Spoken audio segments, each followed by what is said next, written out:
تاریخ انسانیت میں ایک ایسا نام جس کے خوف سے روم و فارس کی سلطنتیں کانپ اٹھتی تھیں، ایسا حکمران جو رات کے اندھیروں میں اپنی رعایا کے لیے روتا اور دن میں عدل کا پہاڑ بن جاتا، ایسا زاہد جو زمین پر خالی پیٹ سوتا مگر رعایا کا پیٹ بھرنے کی فکر میں جاگتا۔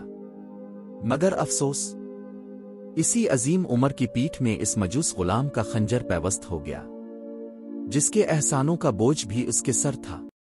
دلوں کو سکون دینے والی عبادت سے اس کہانی کا آغاز کرتے ہیں۔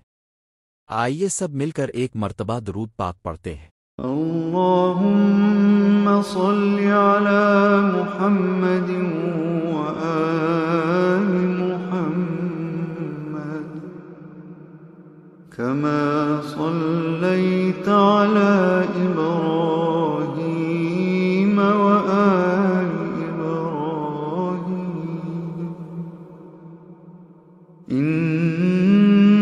انک حمید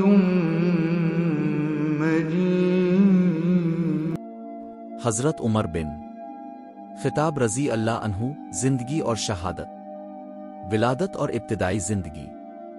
حضرت عمر بن خطاب رضی اللہ عنہ کی ولادت 585 عیسوی میں مکہ مکرمہ میں ہوئی۔ آپ کا تعلق قریش کے معزز قبیلہ بنو عدی سے تھا۔ آپ کا نسب 8ویں پشت پر رسول اکرم سے جا ملتا ہے۔ زمانہ جاہلیت میں حضرت عمر تجارت کے پیشے سے منسلک تھے۔ اب نہایت بہادر، نڈر، فصیح اللسان اور عرب کے بہترین گھوڑا سواروں میں شمار ہوتے تھے۔ لکھنا پڑھنا جانتے تھے، جو اس وقت مکہ کے قریش میں بہت کم لوگوں کو آتا تھا۔ اسلام قبول کرنے کا واقعہ۔ حضرت عمر نے 27ویں سال کی عمر میں اسلام قبول کیا۔ قبول اسلام کا واقعہ بے مثال تھا۔ آپ تلوار لے کر نبی اکرم کو قتل کرنے نکلے، مگر راستے میں اپنی بہن حضرت فاطمہ اور بہنوئی حضرت سعید بن زید سے قرآن کی تلاوت سن کر دل بدل گیا۔ دل کی دنیا زیر و زبر ہو گئی، اور وہی ہاتھ جو اسلام کے دشمن تھے رسول اللہ کے قدموں میں جھوک گئے۔ رسول اللہ کی دعاؤں کا نتیجہ تھا، اے اللہ، اسلام کو عمر ابو جہل کے ذریعے قوت دے، کہ اللہ نے حضرت عمر کو چن لیا۔ اسلام لانے کے بعد اعلان کے ساتھ حرم شریف میں نماز ادا کی۔ اس دن سے اسلام کو عزت ملی اور کفار قریش کے دلوں میں خوف اترا۔ عہد خلافت کی جھلکیاں۔ حضرت ابوبکر صدیق کی وفات کے بعد 13 ہجری میں حضرت عمر خلافت کے منصب پر فائز ہوئے۔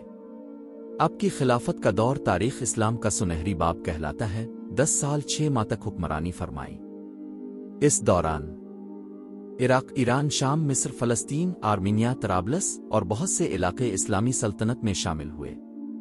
بیت المقدس اب ہی کے دور میں فتح ہوا، جب عیسائی پادریوں نے شہر کی چابیاں حضرت عمر کے ہاتھ میں دیں۔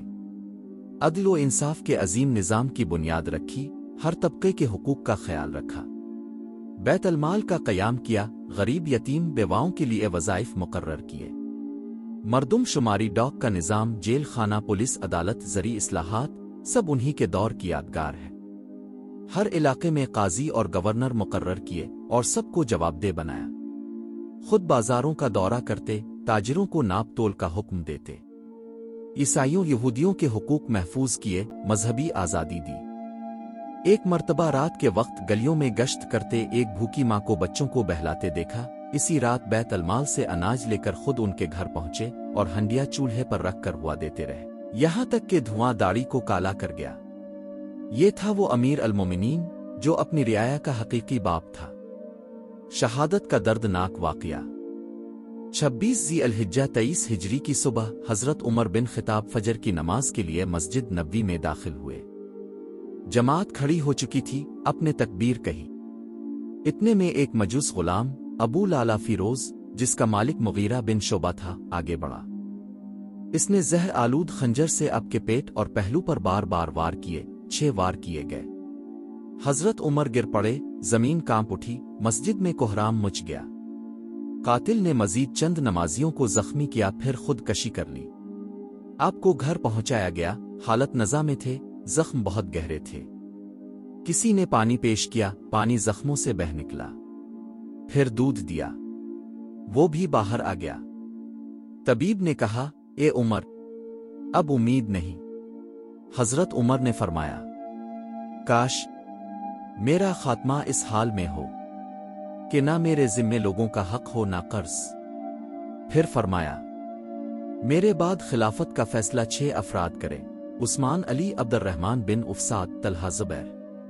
آخری وصیت، مجھے میرے محبوب نبی اکرم کے پہلو میں دفن کرنا۔ حضرت عائشہ سے اجازت طلب کی گئی، اجازت ملی۔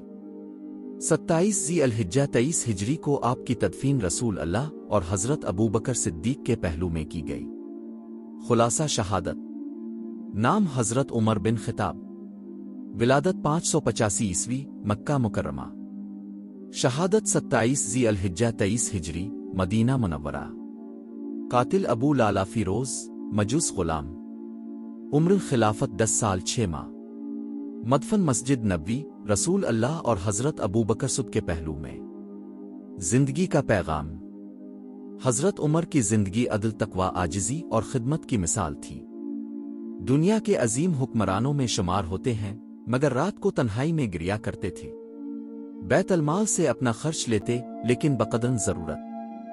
فرماتے تھے اگر فرات کے کنارے ایک کتا بھی پیاسا مر جائے تو عمر اس کا جواب دے ہوگا۔ آپ کو یہ ویڈیو پسند آئی ہو تو اسے لائک اور اپنے دوستوں کے ساتھ شیئر کرنا نہ بھولیں، اور ہاں، ہمارے چینل کو سبسکرائب کریں جس سے آپ ایسی مزید دلچسپ ویڈیوز سب سے پہلے دیکھ سکیں۔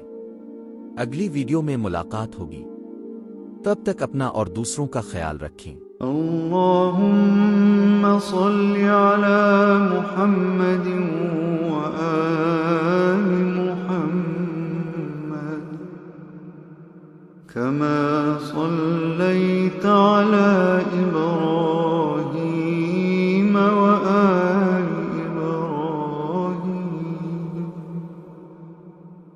إنك حميد